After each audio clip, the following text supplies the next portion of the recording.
Thank you.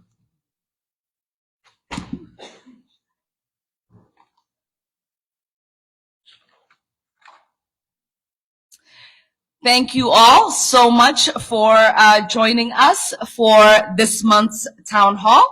As many of you know, we believe in co-governance, so I always like to invite my colleagues at local and state level to join us at our town halls. Tonight, we are happy to welcome State Senator Mary Kunesh,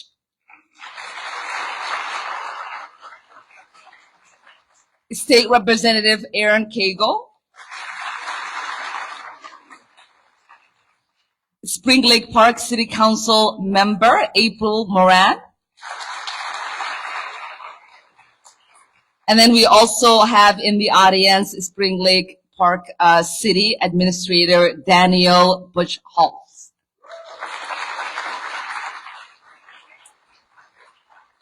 Before I dive into my updates on what's happening in Washington, D.C. and in the district, I would like to invite these leaders to share a bit about the work that they are doing on behalf of our constituents. I will like to start off by welcoming State Senator Mary Kunesh.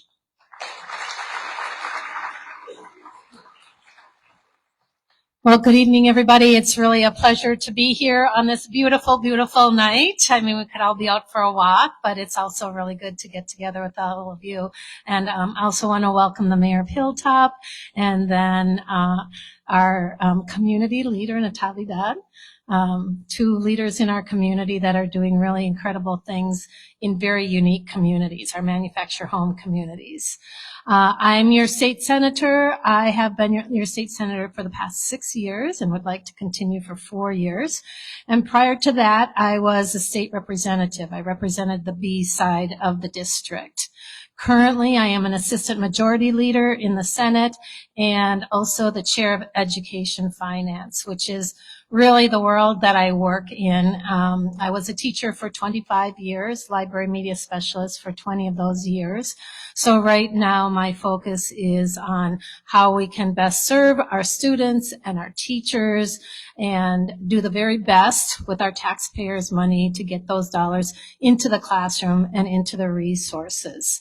This is not a budget year, so the focus is on policy, and Senator Swedzinski is our policy chair. But that doesn't mean that we might have a little bit of something to put towards education. And I'm looking very much towards working on compensatory aid. Those are all the little additional funds that we appropriate to schools for kids with disabilities and special needs.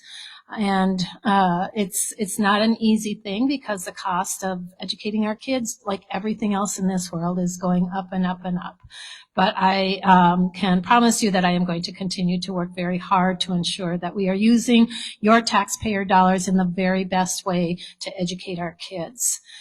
Since the surge, the ICE surge, we saw attendance drop dramatically, with the number of students either being threatened or their families being threatened, or many of our students actually afraid of going to school, even if they did not have, if they were natural born immigrants or Americans or members of our community.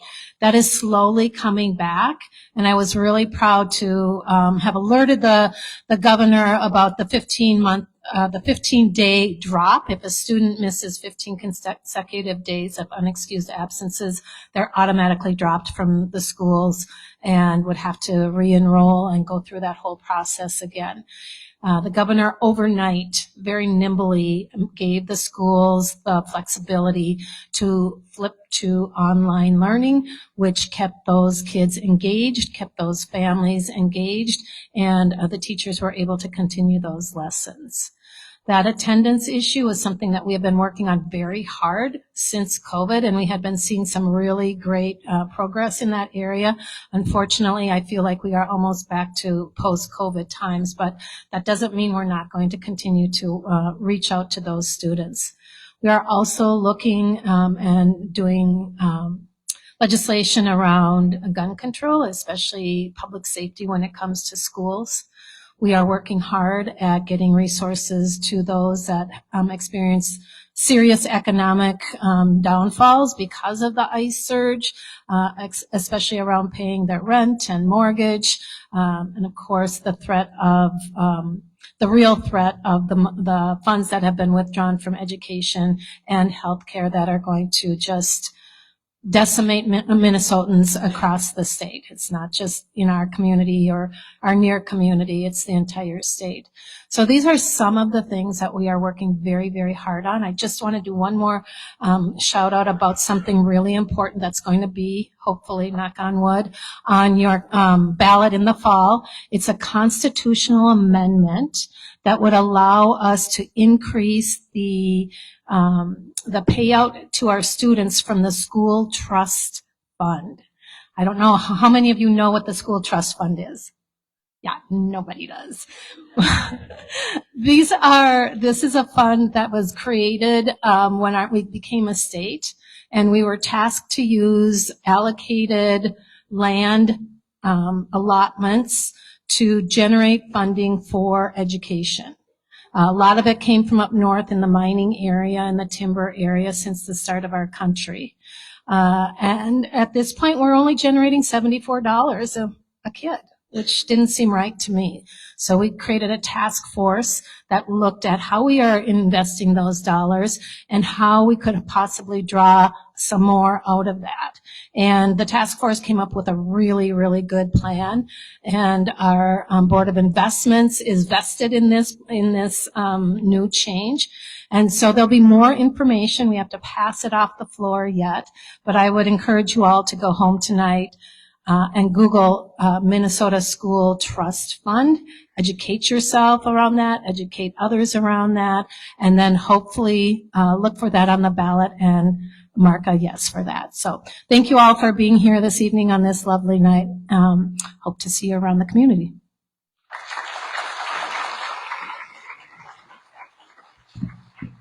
Thank you, Senator Kunish. It's always incredible to be with you. Senator Kunish and I started as state reps together, and so it's always fun to be here. So did I with Representative Erin Cagle, and we would like to invite her to give some quick updates on what's happening in the House.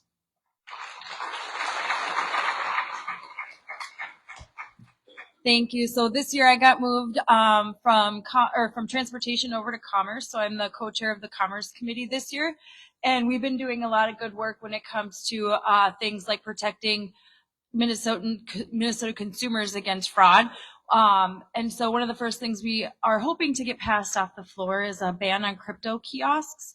Crypto kiosks, 98% of them are used in fraud.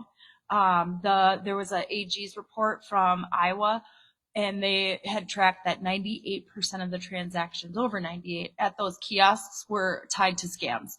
And so here in Minnesota, we're not going to let that happen. And so we are going to outlaw those crypto kiosks. My legislative assistant, Alex, who's sitting right there, did a lot of work on that bill, so I really appreciate him. We're also working hard on making sure to hold insurance companies accountable, health insurance companies. Right now, it feels like they keep wanting to cut services and have the government pay for more. And so my question to them is, what do you do here? And that is really kind of the big question, right? And so, I don't see them adding value to Minnesota right now. And so I have been encouraging everybody that we need to start really talking about single payer healthcare as an option, as a real option. Because we are seeing right now that our hospitals can't handle it. We can't handle the cost of healthcare anymore. Premiums are going up and up, and we're not getting anything for them. And so we need to dismantle this system that is just meant to kind of shove money to, Lake Minnetonka yachts and really have it work for the people. And that's something that we're also looking into when it comes to just daily shopping items. Surveillance pricing is something that we've really been tackling and trying to figure out how we demand change there. Because what's happening is they're using your personal private data on anything that if you download a free game on your app, it's not free. They're selling your data. anytime you go to a website, anytime you go into a store, they can, track where you are and what you need. If you have a MacBook, you get charged more for airplane tickets than if you have a PC. And so they're really they're taking all of this information and aggregating it and then setting prices to your pain point. Not necessarily what the market is driving the price at, but at what you can afford and what you will pay. And they're doing the same thing with wages as well. And so we really need to make sure that we have not only transparency on the government side, because we know there's people who, the trust in government is eroding. And so we really need to build transparency into our government so that you all can see exactly where every single taxpayer dollar is going. And then at the same time, we also need to hold these corporations that are getting these huge government contracts accountable at the same pace and make sure that they are sharing the transparency as well so that we know exactly where every single taxpayer dollar is going. And so those are the kind of main things that I've been working on through my work the past decade. We are seeing some of that transparency start up in transportation now. There's going to be a dashboard where you can go and see where all the projects are. And I'm happy to say that a lot of them are going to be here in this district. And so University Avenue in Central are going to be getting rebuilt. And then the F line is going to be also coming up on Central, crossing over 53rd and then going up to University, terminating at the transit station. And so those are just some of the few things that, we've been working on for a while. And this is my last session in the legislature, in the House. So after 10 years, I've decided to take a step back. And, I have a 7-year-old that's in this school district and over at Woodcrest. And so I'm really sad to be leaving the legislature, honestly, because I feel like this is one of the few jobs that I've actually been good at. And I really get a ton of energy from you all. And it's just been such a great honor to represent you guys and get to know some of you and get emails from a lot of you, and sometimes not nice emails, but those come with the territory too. So but I just really want to appreciate all of your guys' support over the past 10 years. I can't believe it's been 10 years. So thank you.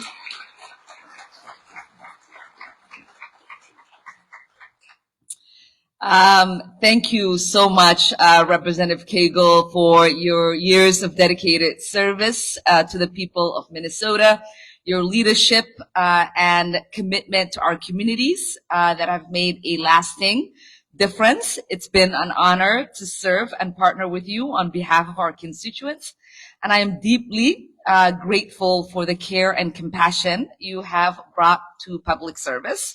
Your work has strengthened families, supported working people, and helped build a more equitable Minnesota. In your recognition of service and the legacy you leave behind, I am proud to present you with the congressional record honoring your contribution to the state. Now, I would like you to come up and read what we submitted to the congressional record that is going to live in the Library of Congress for your daughter and your great-great-great-grandchildren to read someday. Okay, here you go. Yes, you do, ma'am.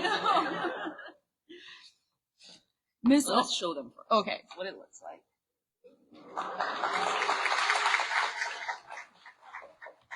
Miss Omar, Speaker, I rise today to recognize State Representative Erin Cagle, who will retire from the state legislature at the end of her term.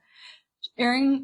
Cagle was born in Duluth, Minnesota in 1982, grew up in Maple Grove, and attended Osseo High School. She graduated from the University of Minnesota Duluth with a bachelor's of applied science and a minor in political science. Years later, she continued her education, earning her master's in advocacy and political leadership. Her educational background, along with her commitment to serving her community, primed her for a career in public service. In 2016, Erin was elected to the Minnesota House of Representatives to represent District 39A, which now encompasses the cities of Fridley, Columbia Heights, Hilltop, and Spring Lake Park. I was fortunate to have the opportunity to work with Representative Cagle during my time serving in the Minnesota legislature, and I learned quickly how thoughtful, dedicated, and strategic she was when it comes to positively impacting her constituents' lives. She has served in multiple leadership roles throughout her tenure in office, including as chair of the House Sustainability Infrastructure Policy Committee in 2023, co-chair of the House Transportation Committee in 2025, and co-chair of the House Commerce, Finance, and Policy Committee in 2026. Representative Cagle has worked hard to improve the lives of everyday people. She has brought federal investment to Minnesota under the Infrastructure Investment and Jobs Act, passed landmark transportation legislation that invested in roads, bridges, and transit, expanded worker protections for pregnant and breastfeeding Minnesotans, and so much more. My belief in co-governance is made possible through my colleagues at the state and local level. Representative Cagle has been a great partner in this work. Her leadership will be missed, but it will leave a lasting impact on the community she served for a decade. Please join me in honoring Representative Cagle for her constituencies.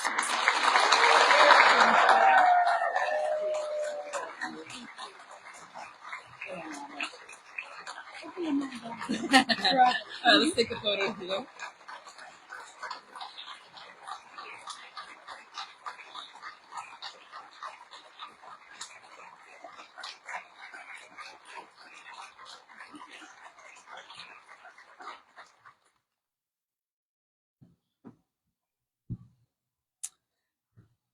Thank you so much. And now we would like to welcome Spring Lake Park City Council member April Moran to give us the updates on what's happening in the city. It's hard to follow that up. That's incredible, and congratulations. I'm going to just give a brief update of what is going on in Spring Lake Park. We will be talking in 2026, the street improvement project. This will include the Plaza Boulevard, Center Drive, Sunset Road, Theron Terrace, and a portion of County Road Highway 10. Construction is scheduled to begin July of 26. The purpose of the project is to improve road conditions, safety, drainage, and to ensure that infrastructure is good condition for the future. As we get closer to the construction, residents will get more details. We are also in the process of planning for the restoration of the city's water towers. We are very grateful to Congresswoman Omar for her support in moving forward a community project funding request to assist with funding the project. This year marks the 50th anniversary of the city's painting the water tower in the familiar stars and bars design, which has become recognizable part of our community. Restoration work is currently scheduled for 2027. And this project will help preserve an important community landmark while also maintaining critical infrastructure. The city has also been busy reinvesting in our parks. We are fortunate to receive community development block grants funding from Anoka County, which allowed us to install new playground equipment at Abel Park and Terrace Park.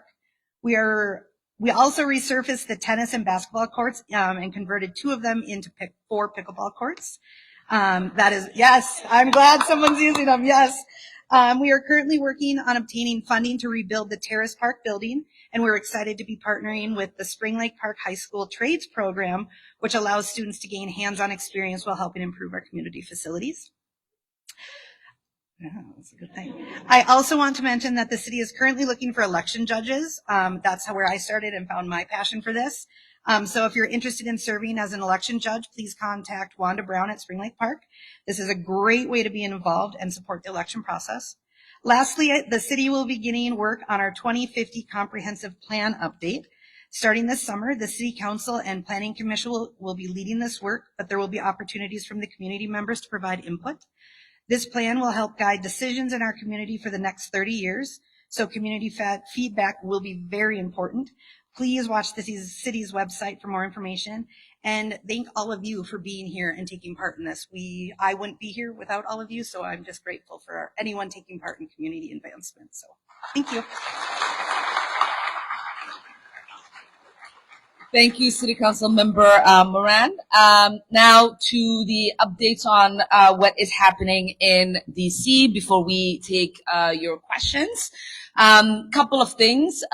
First, as many of you know, in the 5th and throughout Minnesota, for months, we were struggling with the outsized presence that we saw from federal law enforcement. Many of us fought against it. I brought about 28 of my colleagues to come to the 5th to hear directly from communities that were impacted.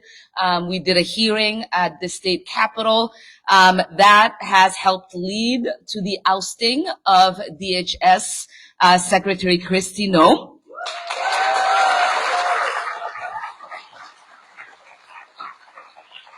It has also led to the promise of the drawback. We went from having nearly 4,000 CPP agents and ICE agents in Minnesota to now having less than 400.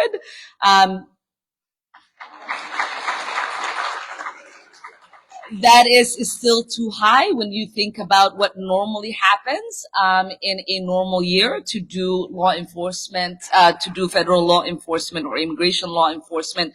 We typically would have somewhere between 150 to 200, and majority of them doing investigations on the hardened criminals that we have been hearing about. And so we are still monitoring and having those conversations with them. I think in the next week or so, we'll make another visit with them to hear the progress that they are making and what their current operation looks like.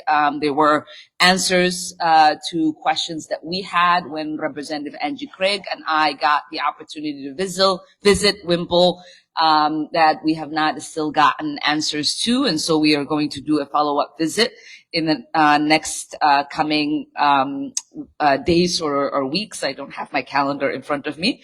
So we'll report back once we have more clarity on where things stand at the moment. We are still tracking where the investigations are on the killing of Renee Good and Alex Preddy. We are still asking for an independent investigation. Our AG and Hennepin County District Attorney are still looking to collect any information that they can to see if there is a room for them to be able to at least instigate an investigation on their side to bring justice to our neighbors that we feel were unjustly killed. And so we'll keep you all updated once we get a little bit more clarity on that. On the war front, we are obviously opposing the unconstitutional, illegal, and unjustified war that we have waged against Iran. There is a war powers resolution that will come to the floor once we are back from our districts and into Washington to vote in about 2 weeks. We attempted to do one a couple of weeks ago and we came short. We were trying to do it right before we came back to our districts. There were a couple of members that would have voted in the affirmative that were out on family and health issues. And so we decided to delay that vote so that it didn't fail and that we could bring that vote when we had assurance that that bill was going to be successful. We are floating a war powers resolution as well to stop the president from attacking Cuba. As he's warned that he might do. We're also pushing to make sure that the oil blockade that is currently devastating the island and causing multiple deaths on the daily as ICUs are running out of energy supply and the generators take 10 to 15 minutes to kick in. And if you've ever been with somebody on life support, that is an automatic death. That is not enough of a time for them to survive, to wait for that generator to kick in. A couple of days ago, there were 97 people that died in one of the hospitals because of a short blockade that took place. The other thing that we are monitoring is the cost of the war in Iran. We know that upwards to $44 billion have already been spent. We have over a dozen American soldiers that have lost their lives, including a Minnesotan. We know that over 300 service members are in critical condition and awaiting to be airlifted to get the necessary medical attention that they need. We know that our service members in the Middle East that are currently facing imminent threat are having a hard time working in the bases. We know many of our bases are already also damaged. We also know that the devastation on the Iranian people. We've all seen the images of the 168 school children that were bombed in the first few minutes as the bombing started, and there are currently thousands of people that are killed and millions that are displaced in Iran. We know that there was also a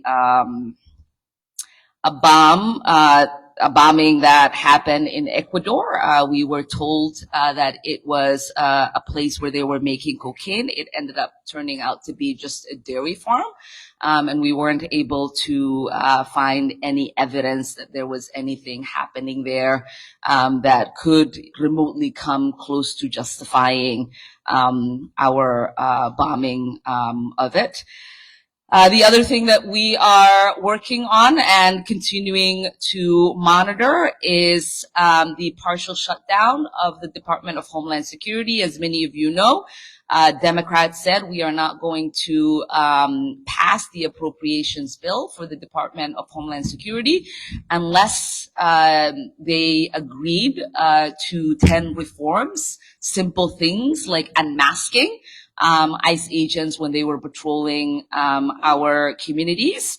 So far, the Republicans and the president have refused to say yes to any of those reforms, which means the department doesn't have the resources to be able to pay for not just ICE and CPP, but they don't have the resources to pay for TSA agents. They don't have the resources to fund the Coast Guard, to fund our cybersecurity employees in a time when we our terror alarm is higher than usual.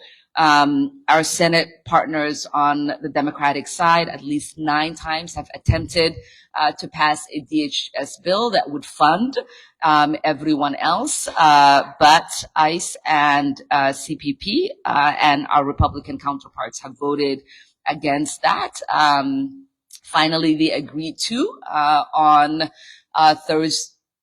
Thursday night, and it passed a DHS funding bill that did not have ICE or Border Patrol, and we were all getting ready Friday to vote on that.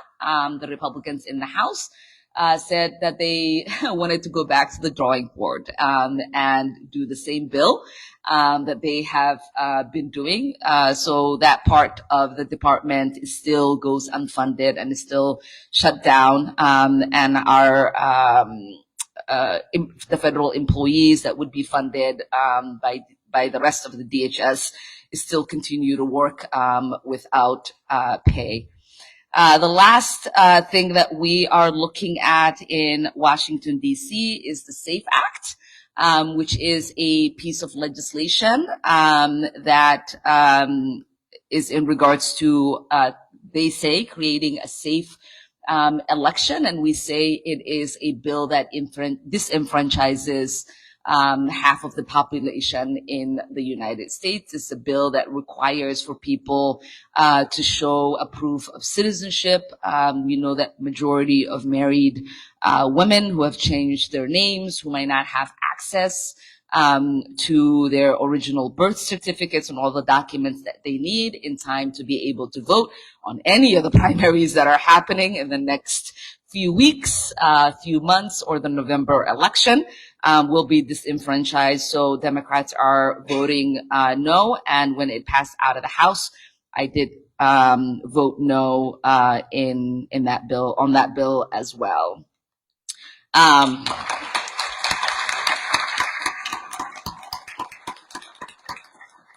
Two quick last funding things. As many of you know, the last Pentagon bill that we passed was over $800 billion. And in the big ugly bill that we passed, there was another $150 billion in supplemental to the Pentagon. And now they are asking for another $200 billion.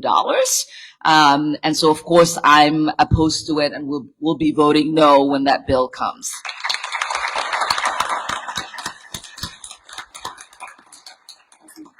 We are also watching the fact that there is further conversation. We had what was it called? A sensible ways of addressing the deficit hearing on the budget committee, which I'm a member of. And one of the things that they are looking at is to have further cuts to healthcare and SNAP, after they've already cut $1 trillion in funding for both of those programs in the big ugly bill. And so when that comes to the floor, I'll also be voting no as well.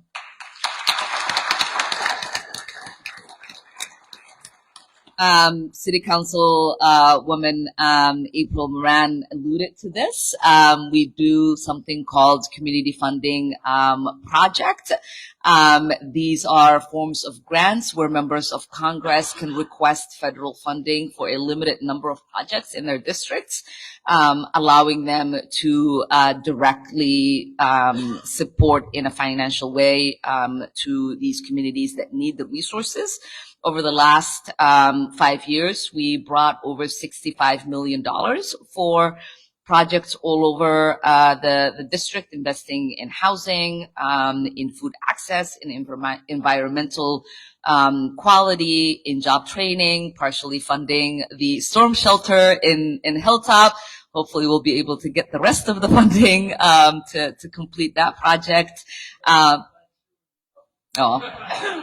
We love Hilltop too. It might be small, but it is mighty. So and this year we have submitted, just a couple of weeks ago, we submitted 20 projects, and 2 of those projects are for the city of Spring Lake Park. The first request is for $1.5 million to rehabilitate the Apple Street Water Tower and the Arthur Street Water Tower.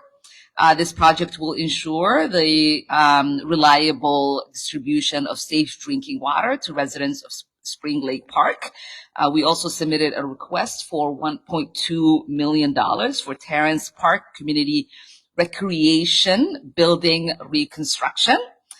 We believe that safe, accessible public facilities improve the quality of life, and these projects prioritize that. Lastly, before I take your questions, I want to remind you all that our office is your liaison to the federal government, and our staff at every town hall fully attend. So I just want to give them a chance to get up and raise their hand.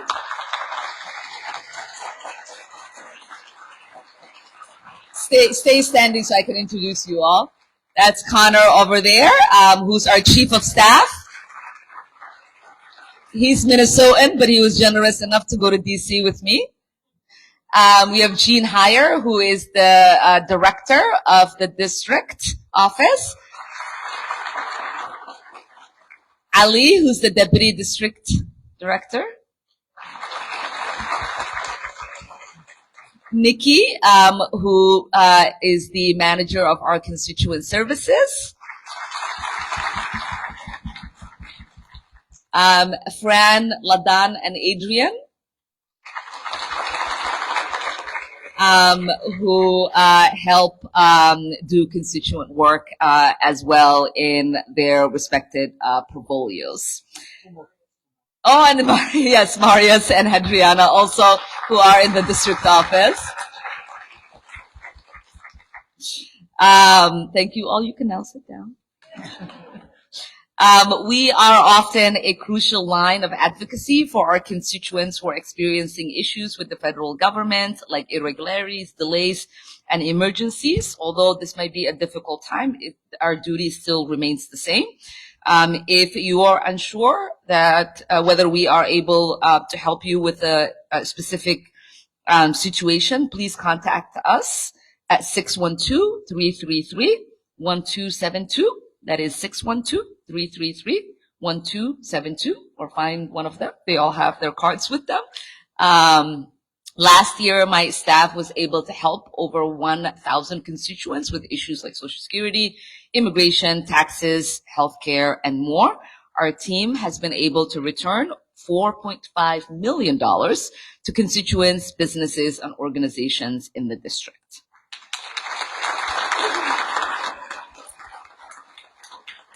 And with that, we will take questions. Ali will come around. And as a reminder, please do not touch the mic. All right, we'll start here. Thank you so much, Congresswoman and Senator and Representative and City Council member. You talked about the SAVE Act. I have a wife and 4 daughters, none of whom's names match their original birth certificates. Is there any proactive thing that people should be doing now, or just in general, anything that we can do to, help with the integrity of our elections? Yeah. No, I appreciate that question. And as I said earlier, there are a lot of people who have those kind of discrepancies, where it's challenging for them to get all the information that they need in order to re-register.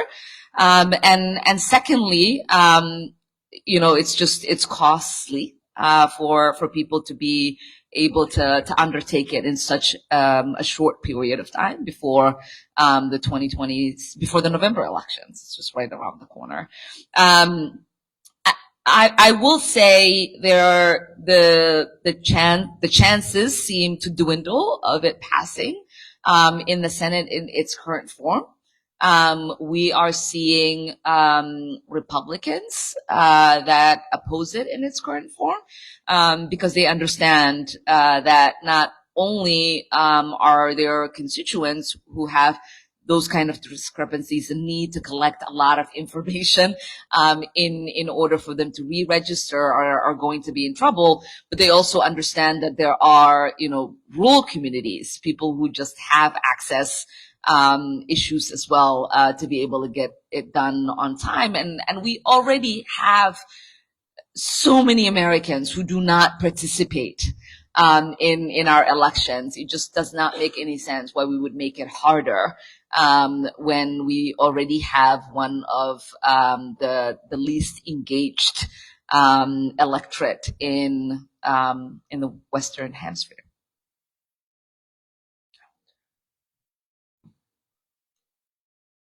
I could spend hours just thanking you for all the things you do. I'm not going to do that. But I want to quickly mention 2 things. One is the Whipple building and the visit there. I want to really thank you for the incredible importance of going there, of highlighting the plight of the people that are there. And I want to also thank you for bringing along Angie Craig, who I was not completely convinced was going to be there at that point, but she was, and I thank you for that. The deeper thing that I want to thank you for is what you just mentioned. You are the best advocate for the values that I have ever had in my now 80 years, okay? And I know that makes you enemies sometimes to say things very bluntly that we mostly know are true, but I really appreciate it. It takes tremendous courage, and I just want to thank you. Thank you. Thank you, sir. That means a great deal. Okay, we'll go next to Terry. Thank you so much for being here today. I'm bringing a question in from someone else. We noticed that ICE was at our local church by Hy-Vee taking pictures of the building and spending the day there. Our concern is due to fraud all over the state and anywhere else. Are we going to be cut off on our food supply because everyone else is causing an issue? So they're extremely worried about their food distribution. And so are we as a community. Right now we are feeding about 60 families in our community alone and going as far as Bloomington, Brooklyn Center, and anywhere else anyone asks us to bring them food.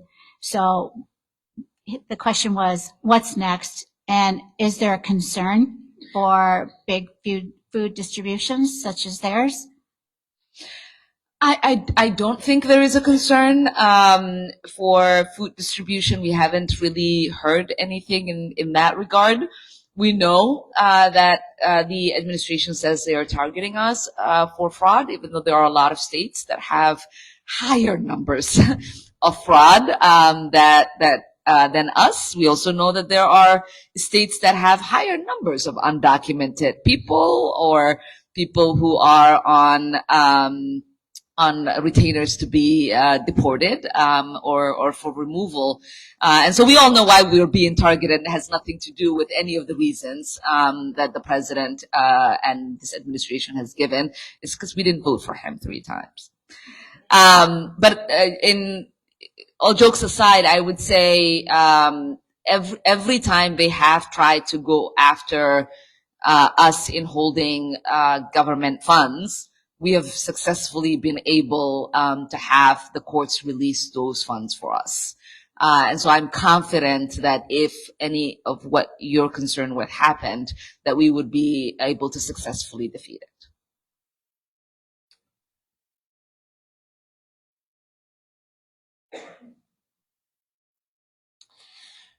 I also want to thank you. You've helped me in a couple of different points in my life. But the biggest thing right now is the concern for hospitals and for DHS, but not the one we all know and love, the Department of Human Services. There is a lot of issues with money not being allocated correctly for those people. My wife works for DHS and she gets to see it every day, and it's terrible. What she asked is that we really fight to not have any more cuts, because she will see a lot of people hurting more so for that. So, but thank you again for everything you do.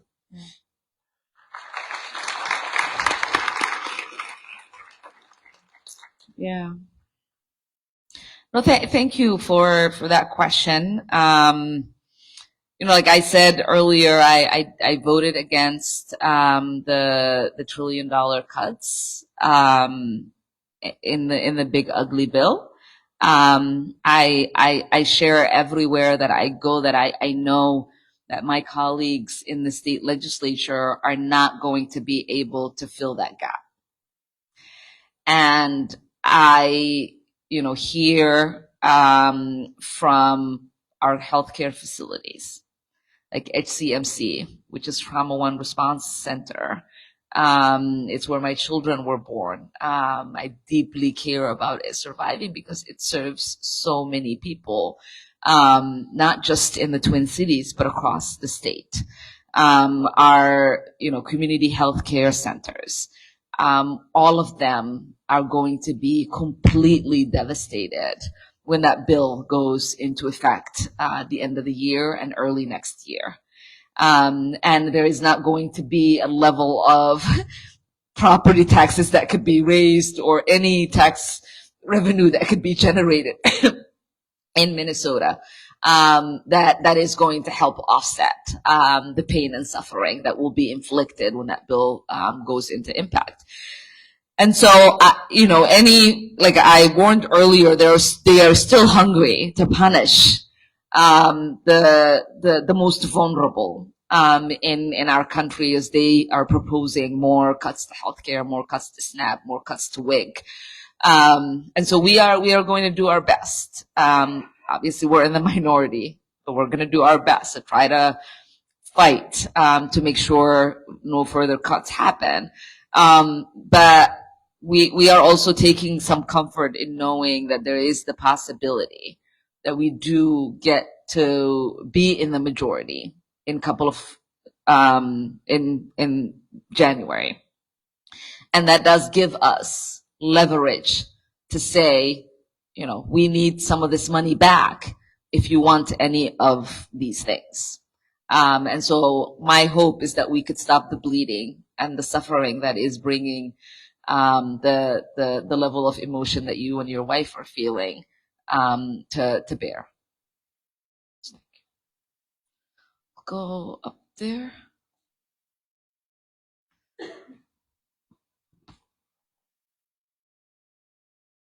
Assalamu alaikum. Hello. I just wanted to first thank you for your work and advocacy concerning ICE. I am a University of Minnesota student, and the first 2 suites of Operation Metro Surge not only endangered myself, but others who fell victim to Immigration and Customs Enforcement's blatant disregard for civil rights. So sincerely, from the bottom of my heart, thank you for your hard work. And I'll apologize for making you reiterate a point. I did come a little late. A little over a month ago, federal government withheld the Medicaid funds in response to alleged fraud. I'm just wondering, given the impacts on care, what should we expect moving forward when it comes to Medicaid? What should we hear back? Just a general consensus of what's going on there. Yeah. The pause of those funds, our Attorney General was able to sue them and won.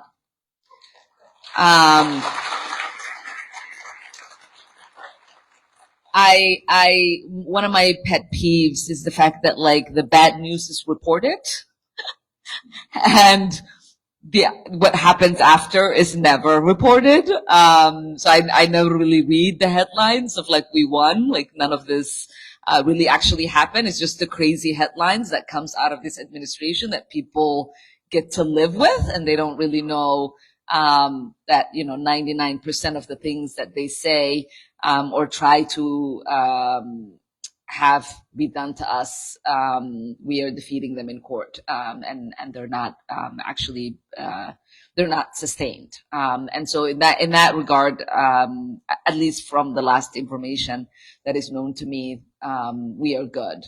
But as the gentleman was saying earlier, we do have these cuts that are coming.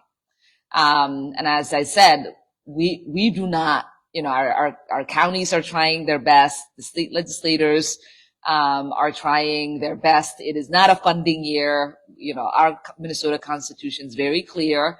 And so it is a challenging year for us to have an armor around ourselves to protect from what is coming. But you have to know that we are much more fortunate than many of the states that are going to see these cuts.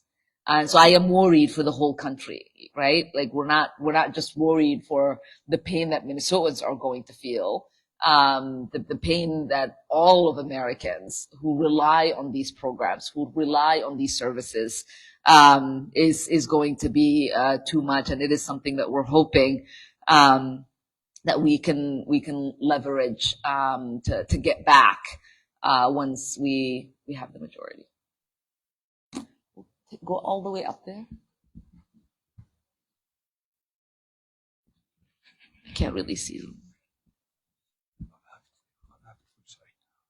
Congresswoman, my name is Jay. I live in your district, and I want to thank you on behalf of myself and my family for showing exceptional courage in addition to what you've been doing. I also represent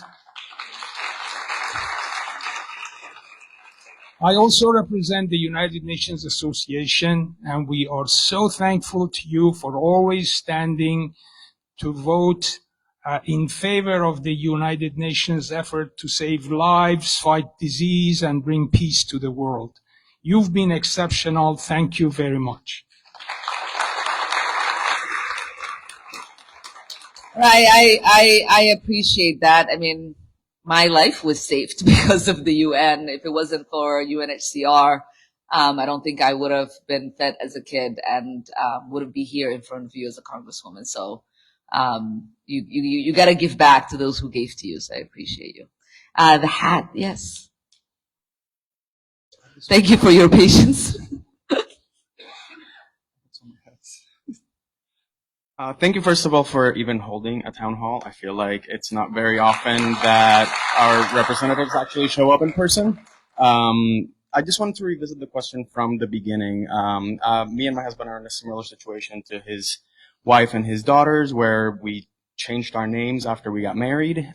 So I know you're doing everything you can to prevent the bill from even passing in the first place, but if it does pass in its current form, what documentation, what things can we be doing, or what things do we need to make sure that we already have handy in order to re-register to vote? Yeah. That's a good question. So one of the easiest, fastest way, which is why we say, 21 million Americans will be disenfranchised. That number comes from the number of Americans that don't have a passport. So if you have the means, getting a passport would be the easiest registration form of identification. If you don't, then obviously having your original birth certificate, the form in which you changed your name, and your marriage certificate, which becomes cumbersome, but that's basically what the requirements are going to be of what you would need in order to register.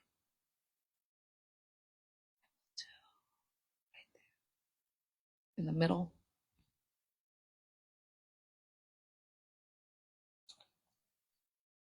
Thank you, Congresswoman. Can I give you a 2-minute break and ask a question to the representative from the Senate? Oh, please. Thank you.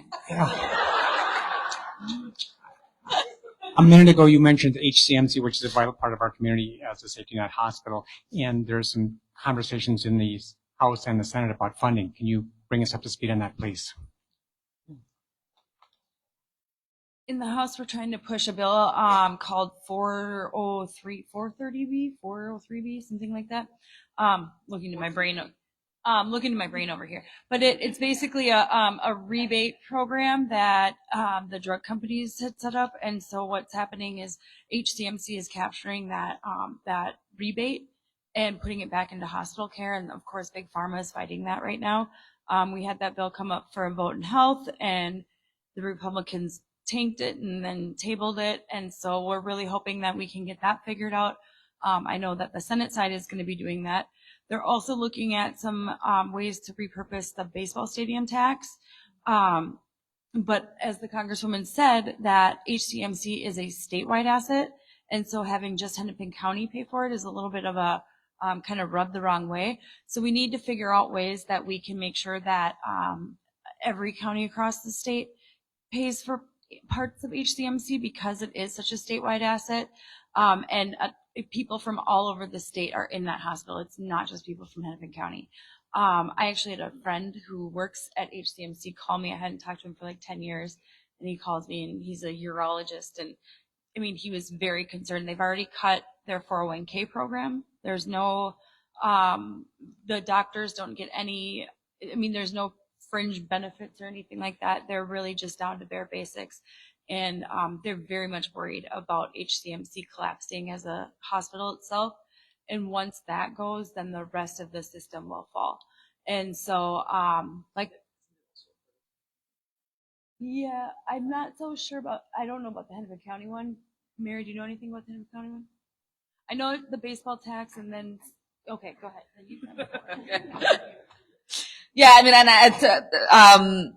I will just add, Hennepin County commissioners also have a bill in front of the legislators. I think it's 10 million or 10 billion to help keep HCMC open.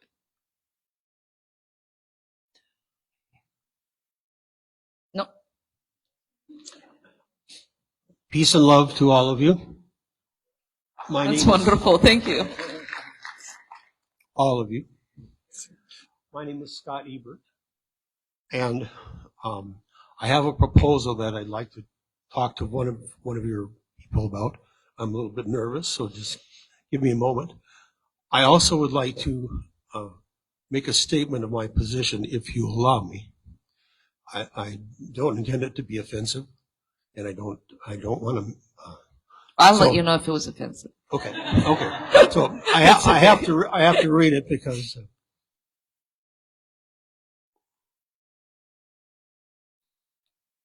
I've already given you my name.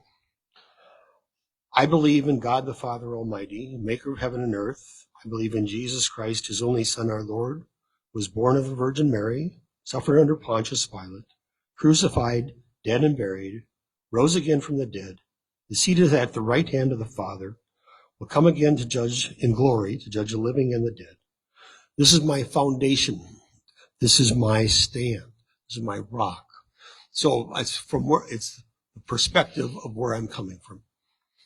So, to be clear, my question to you, Ilhan, and I think I forgot to tell you that I'm honored and privileged to meet you and see you in person. I have seen your picture a million times. I've heard stories. I've seen jokes. I've seen on and on and on. But it's an honor to meet you and a privilege, as with the rest of you. And so here's my question. Can I count on you as my representative? Of course. Nice answer. Okay. So then the proposal that I have is about signage outside of houses of worship. Okay. And I'd like them to state their foundations, their core principles, so that you don't have to go in. You can be on the outside of the building and see what they're about. Because people get caught in traps, people get caught in snares and in entanglements and misled. And we have taken things out of the government. I believe in the Ten Commandments that used to be posted, that it's no longer posted. So we're losing an issue, a problem. So that's what the purpose of that signage is. I was caught in a cult at one time. Because they didn't put their purpose on the door? Well, kind of, except that I answered an ad in the paper. I was in a desperate situation. I answered an ad in the paper that said, money, money, money. If all you want is money in life, you need not apply. But if you want to do something to benefit mankind, and I'm going to take a drink here. Huh?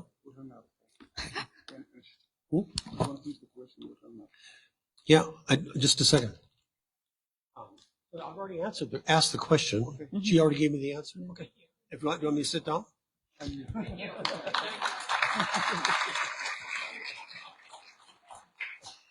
Thank you so much. I do, even though I am a woman of faith, I do believe in the separation of church and state. I do think that it is important for people to have an idea of what they are walking into and what they are believing and following. And so thank you for putting that out into the space. We'll do here, Paige, Brown, glasses. Thank you.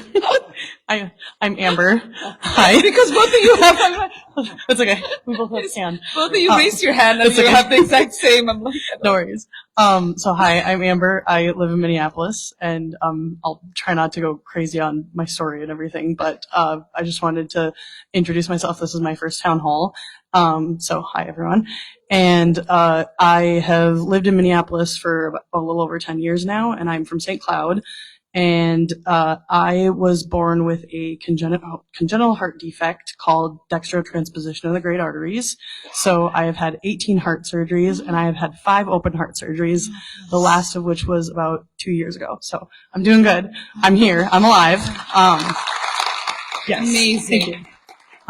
So I'm here because I wanted to, I've always been involved in politics. I have a poli-sci degree, and I currently work in Medicaid enrollment for Medica. I'm in charge of the IT department, so I'm just trying to give my backstory. But I am in particular very invested in the ACA and the Affordable Care Act because it gave me the ability to get insurance, to get life insurance in particular, and for me to be able to just be protected. And so I have this very large concern about, the cuts to the ACA and making sure that people with pre-existing conditions like me, I've worked all my life. I've worked since I was basically 14 years old. My parents own a business. I worked for them. And then I went to college and I got a job right out of college. I've always had a job. I've always worked really hard.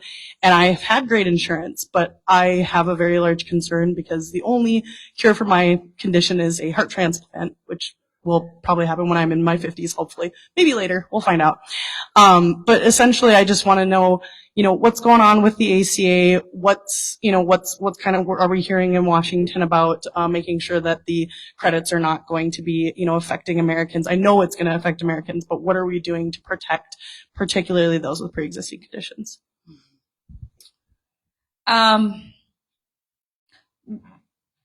We worked to pass legislation to protect people who have pre-existing conditions. We worked very hard to not have the subsidies go away. They are currently in the Big Ugly Bill. And fortunately, unless we pass legislation that stops that, those are going to go into effect. And as I've answered the questions relating to healthcare throughout the night, our only path to addressing it is to have at least, if not both the House and the Senate, at least one of the chambers be one that will hold the administration accountable and use its leverage to legislate on behalf of Americans who are going to be made vulnerable. But as Aaron Cagle said earlier, there's pushes here in Minnesota to create a single payer system. I serve as one of the vice chairs for Medicare for All caucus in Congress. So we'll continue to push that. When I got to Congress, I think we had like 90 members that were signers, and I think we're at 160 or more now. We had 4 hearings my first year there, and so we continue to grow and have the American people understand that this is a popular issue. It's actually kind of funny because the SAFE Act or voter ID, one of the reasons they're saying they're pushing for it is Americans support it, but they don't support the actual bill once they understand what the bill does. But Medicare for All, even when we explain what it does, we have over 75% of Americans that support the bill. And so if we are going by what is popular with the American people, I tell the majority to pass the Medicare for All Act and to get it done for the American people. So we'll take maybe 2 more. Next, yes, sir. Okay, first off, thank you for being so thick-skinned against this administration.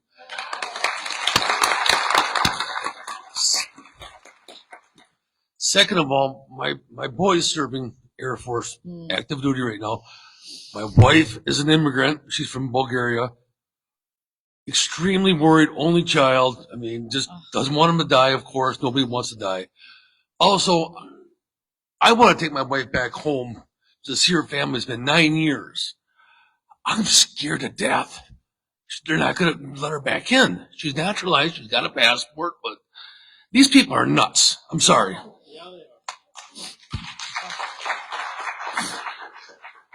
No, I mean that I I share that concern with you, and with your wife. There are American-born citizens to immigrant parents, who also have that fear. I also get from Caucasian Americans who are, 10, 15 generation, who, are hearing some stories that are not true, but the stories are out there, right? Like somebody's passport was teared up, and, they got stranded, or somebody wouldn't renew, or the embassy wouldn't let them in. These stories are there, and they're just creating a lot of fear. So I hear you. My daughter, who was born here, and she is not, an anchor baby. She was born to both of her parents after we were citizens. She was coming back into the country, and, was texting me every 5 seconds. I'm going to get stopped. They're not going to let me back in. I'm going to get stopped. They're not going to let me back in. They're going to find out I'm your daughter. They're not going to let me back in. And myself, I'm like, okay, give my information to whoever's traveling with, so I'm trying to at least take note of her concern. I know it's not going anywhere. But, her stepdad is just like, tell her she doesn't have any other country. Like, they're not going to not let her come into her own country. And so I say to you, that although the fears exist, we have not seen anything to substantiate that. We have not seen, any, naturalized American or any person born in the United States, regardless of their background. They might have gotten detained for hours, harassed for the content that's on their phone. I've seen people whose phones have been taken because they have memes about the president. It just tells you how thin-skinned this administration is.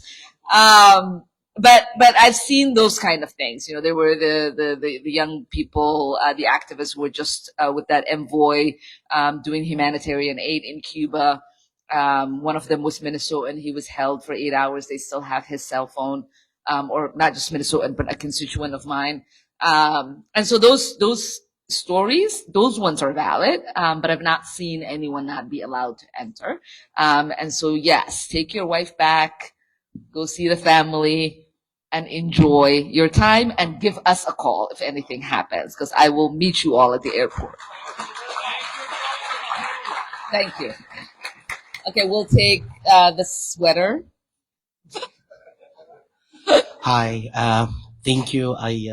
The people looking at me does not make me speak very well, but I'll do my best. So, I'm a family of 8, wife, 4 kids, and my parents live with me. I'm taking care of them. Felt like I need to add more to it, so I opened my own private school this year. Wow. And so far I have 20 students. 75 of my 20 students are girls, middle and high school. Wow. So I do not have a question. I actually have a request. If we can arrange something, if you can give us the honor and visit us, or if we can visit you, I believe it's very important for my students to understand when to speak and when to keep it to yourself for now. Because not everyone is an Ilhan Omar sitting around. Security can say, you're a murderer, right? That's very important to know when to speak and when not. Oftentimes when I say that, I don't have security, so just saying. Where is the school? The school is in the Brooklyn Park Islamic Center in Brooklyn Park, Minnesota here. Right. I try not to visit schools out of my district, but we'll see what we can do. All right. Thank you so much. Okay. All right, time. Okay. We'll do 2 more, unless there's a nagging question here that you feel like I haven't called on. Very shy crowd on this side. Okay. Good evening. Thank you so much for coming out to Spring Lake Park. My name is Halen Roth. I have a question about education. You've mentioned a couple of times the big ugly bill, and specifically Medicaid that was cut in the big ugly bill. Some people might not be aware, but schools get a lot of their funding from Medicaid, specifically special education. My son is 10 years old. He's on the autism spectrum. He's in a special education classroom. My husband's a special education teacher as well. Can you speak to any specifics about how that affects special education funding? Mary, do you want to? Our resident specialist here. So when it comes to the federal government and funding education, Minnesota sends more to the federal government than we get back. And the federal government has not kept pace or kept their side of the agreement as far as funding education. We subsidize about 60% of what the federal government should be sending to us. Now, right now, the governor has tasked us. Can you hear a bird? I hear a bird, yes. Okay. Okay. I didn't know if it was just me or Aaron. We're both like, what are we hearing here? Yeah. Right now in Minnesota, we have, so I am not confident that we will see any kind of increase coming from the federal government when it comes to education and upholding their responsibility. They have very systematically disseminated the Department of Education and sending bits and pieces out here and there, and we don't even know who to go to when there is a problem or an issue. And so I have no confidence that we are going to get any support from our federal government when it comes to education, which means here in our state, we're going to have to do our best to fund that special education as much as possible. Last year, the governor created the Blue Ribbon Committee, and he tasked them with, and this is really heartbreaking, with finding $250 million in savings in special education, because the cost of special education has just ramped up in a way that we can't continue. I mean, it's just unaffordable 100% in the way that it is. And so here in the state, we are looking for the best ways to address that issue and to not have to cut $250 million. And remember, those are all your taxpayer dollars. And the only way that I can think of to get out of that is to find ways within state government, like constitutional amendment that I suggested, or other ways where we are not taxing the wealthy. And one example is there are these really fancy athletic sports boxes when you go to the stadiums, and you see up there, you see those suites up there. Those are not taxed at all. Not at all. No sales tax on those. And so Senator Mayquay did the numbers, and she said we could pay for the READ Act, which is the new literacy program that we could pay for that with just that sales tax. And so we are looking under every rock, behind every door, under every cushion, to find additional ways to fund education, and especially those most vulnerable, like our special ed and our EL students.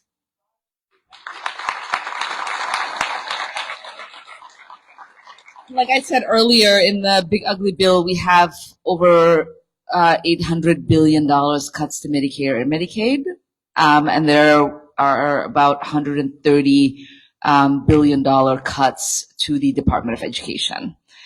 We also know that discrimination is going to be a problem, especially for special ed students, because the department's civil rights department is basically dismantled. So folks that are making claims also are not getting it addressed in school districts.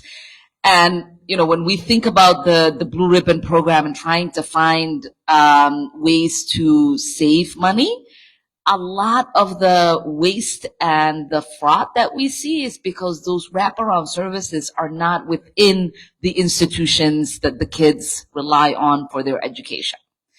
So if we could bring a lot of that in-house within the schools, and provide have the the Department of Education provide the direct support that the parents need who have kids with disability, and cut the middleman who are scamming our taxpayers, then we would have more resources than what we have right now, and we would have less conversation about finding $200 billion to cut from a program that already doesn't have enough money. We'll take right there in the white jacket, and then at the end over there.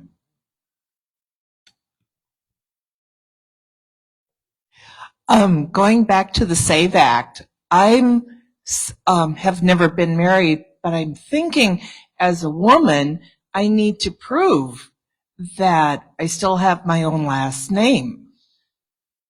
And then the other thing I've been worrying about is that the SAVE Act is basically going to prohibit, unless women have the documentation, to 86 our vote.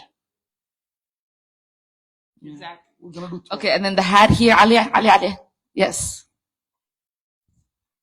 I have some information that may help down the road. Okay.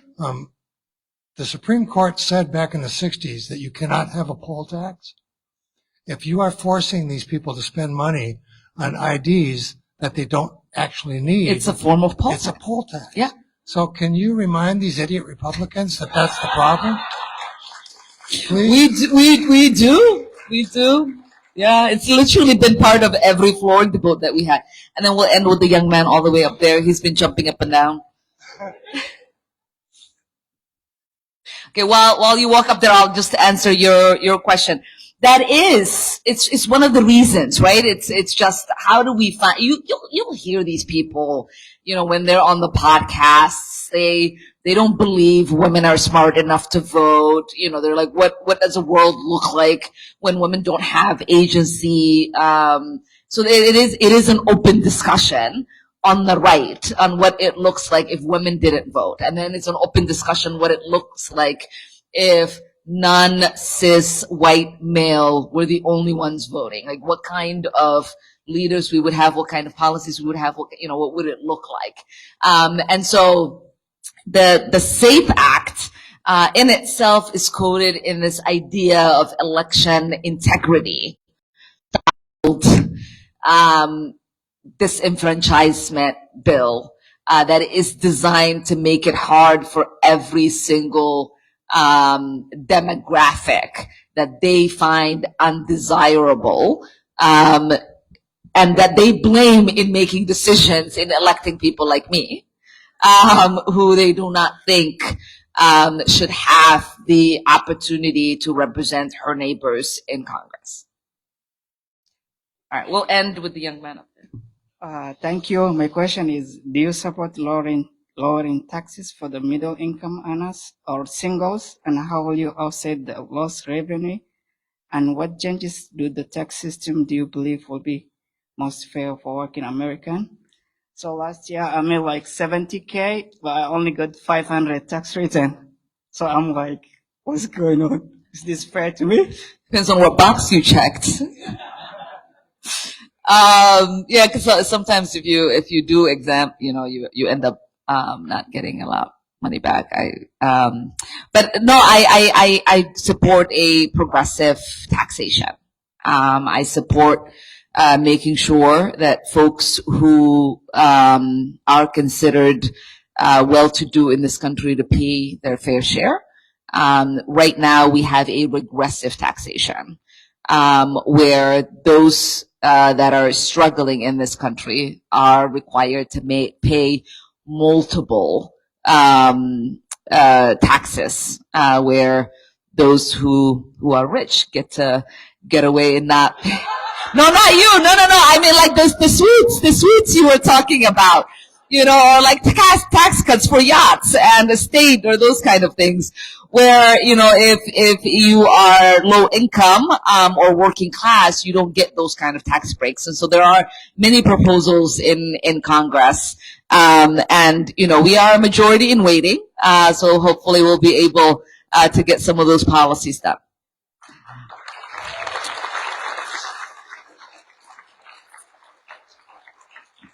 All right. I apologize to my staff. I think I'm 30 minutes over time. Thank you all so much for joining us for this month's town hall. It's been a delight. Again, give it up for Representative Erin Cagle.